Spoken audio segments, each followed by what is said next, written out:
अब आपका Jansatta today 24 news बहुत जल्द नए अंदाज में अब आपको मिलेगा बहुत कुछ, क्योंकि हर खबर पहुंचाने की हिम्मत है, सच दिखाने का जज्बा है। बिना रुके बिना थके हम हर खबर पहुंचाते हैं आप तक। सच देखने में कई बार होती है कई मुश्किल, लेकिन फिर भी हम आप तक पहुंचाते हैं।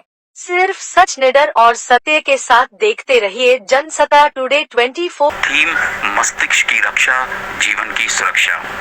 आज कानपुर नगर में बुधवार को विश्व ब्रेन ट्यूमर दिवस के अवसर पर नोबल अस्पताल कानपुर में एक विशेष स्वास्थ्य जागरूकता कार्यक्रम का आयोजन किया गया। इस वर्ष का विषय था मस्तिष्क की रक्षा, जीवन की सुरक्षा, जिसके अंतर्गत न्यूरोलॉजिकल विकारों एवं ब्रेन ट्यूमर के प्रति जागरूकता फैलाने का उद्देश्य रखा गया था। कार्यक्रम का संचालन डॉक्टर नलिन कौल द्वारा किया गया, जिन्होंने पूरे कार्यक्रम को कुशलतापूर्वक संयोजित करते हुए वक्ताओं एवं प्रतिभागियों के बीच संवाद को सहज और प्रभावी बनाया। वरिष्ठ सर्जन डॉक्टर IN वाजपेयी एवं सर्जन डॉक्टर अमित गुप्ता ने ब्रेन ट्यूमर तथा अन्य न्यूरोलॉजिकल रोगों के प्रारंभिक लक्षण, जोखिम कारक एवं रोकथाम के उपायों पर विस्तृत जानकारी दी।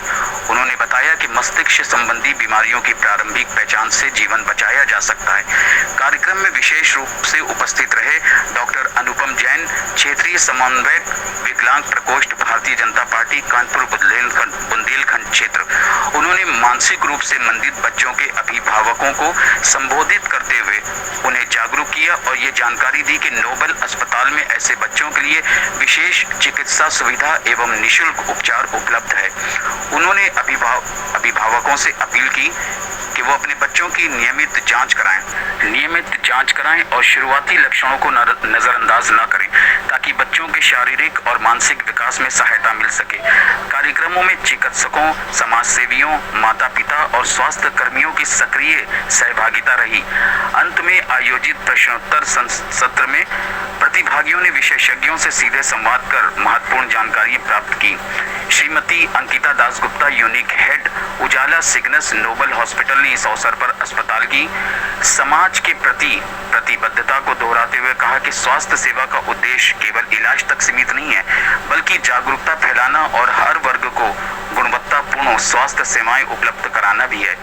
ये आयोजन थीम मस्तिष्क की रक्षा, जीवन सुरक्षा के अनुरूप समाज को जागरूक करने और मानसिक रूप से मंदित बच्चों को बेहतर स्वास्थ्य सेवाएं उपलब्ध कराने की दिशा में एक कार्यक्रम था। हमारे अमित गुप्ता जी, इनका बहुत बहुत शुक्रिया अदा करना चाहती हूँ कि उन्होंने अपना कीमती समय निकालकर यहाँ हम सबको निर्देशित करने का काम कर रही हैं, ताकि हम लोग अवेयर रहें और हमारे समाज में जो ये बहुत ही दर्दनाक ऐसी सिचुएशन आती है जिसके घर में ब्रेन ट्यूमर हो जाए किसी को, तो उस परिवार के दिल से पूछे क्या बीतती है, उन लोगों पर कितनी परेशानी होती है। मैं देखती रही हूँ। आपको दिक्कतें थी, आपको और दर्द तो टाइम में अब आराम हुई।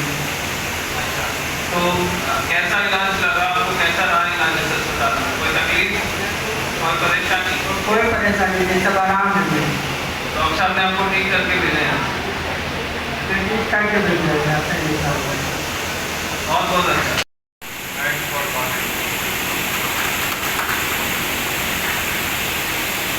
मेडिकल साइंसेज में मुझे नज़दीक के करीब 55 साल गुजर गए और इन 55 सालों में इतनी ग्रोथ हुई that is beyond imagination. What was the status when I was doing that time, लेकिन चीज़ें ग्रो करती रही और एक ज़माने में जब लोग न्यूरोसर्जरी में इसलिए नहीं जाते थे कि ज़्यादातर मरीज बचते ही नहीं है, क्या होगा। आज की तारीख में हम ज़्यादातर मरीजों को बचाने में समर्थ गुजरी हुई इस सिचुएशन से। मेरी जो फर्स्ट डॉटर थी उसको न्यूरोसिस्टिक सर्कोसिस हो गया था। न्यूरोसिस्टिक सर्कोसिस में पहले उसके पैर बेकार हुए, धीरे धीरे उसकी आवाज़। Doctor IN Vajpayee, Kanpur medical college का पहला न्यूरोसर्जन। मेडिकल कॉलेज में हमने न्यूरोसर्जरी शुरू की थी और ये जो ब्रेन ट्यूमर दिवस मनाया जाता है ये हार्वे कुशिंग एक प्रसिद्ध न्यूरोसर्जन हुआ करते थे, जिनके जन्मदिन पर इसको मनाया जाता।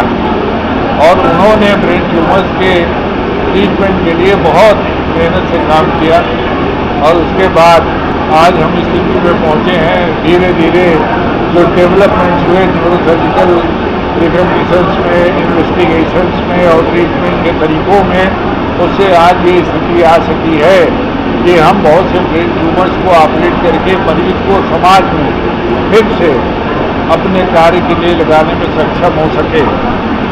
दूसरी बात जो मैं कहना चाहूँगा वो ये है कि करीब करीब 1 से 2% ट्यूमर्स ऐसे होते हैं जो कि ब्रेन में होते हैं, और उनमें भी अगर हिंदुस्तान की स्थिति देखी जाए तो करीब 80,000 से 1 लाख मरीज हर साल हिंदुस्तान के अंदर नए ब्रेन ट्यूमर के रिकग्नाइज किए जाते हैं। और उनको रिकग्नाइज अगर जल्दी किया जा सके तो इतनी बड़ी समस्या को अगर जल्दी आसानी से रिकग्नाइज किया जा सके तो हम समाज के तमाम वर्ग को, तमाम यंगस्टर्स को समाज के लिए उपयोगी बनाए रख सकते हैं, जो कि देश के लिए बहुत हितकर होगा। इसके रोकथाम के क्या मुख्य उपाय? रोकथाम के लिए ब्रेन ट्यूमर्स के लिए निश्चित रूप से कुछ तो जेनेटिक होते हैं, जिनको पहले से पिता माता को अगर किसी को हुआ हो सकता है कि उनको रिकग्नाइज करके उसको पूर्ण किया, लेकिन ज़्यादातर केसेस में कारण पता नहीं होता है।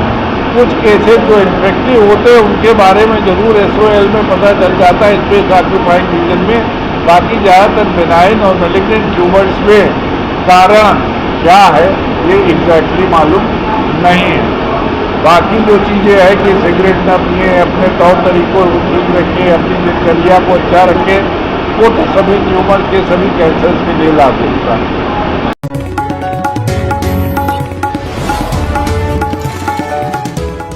अब आपका जनसत्ता टुडे 24 न्यूज बहुत जल्द नए अंदाज में अब आपको मिलेगा बहुत कुछ, क्योंकि हर खबर पहुंचाने की हिम्मत है, सच दिखाने का जज्बा है। बिना रुके बिना थके हम हर खबर पहुंचाते हैं आप तक। सच देखने में कई बार होती है कई मुश्किल, लेकिन फिर भी हम आप तक पहुंचाते हैं। सिर्फ सच, निडर और सत्य के साथ देखते रहिए जनसत्ता टुडे 24।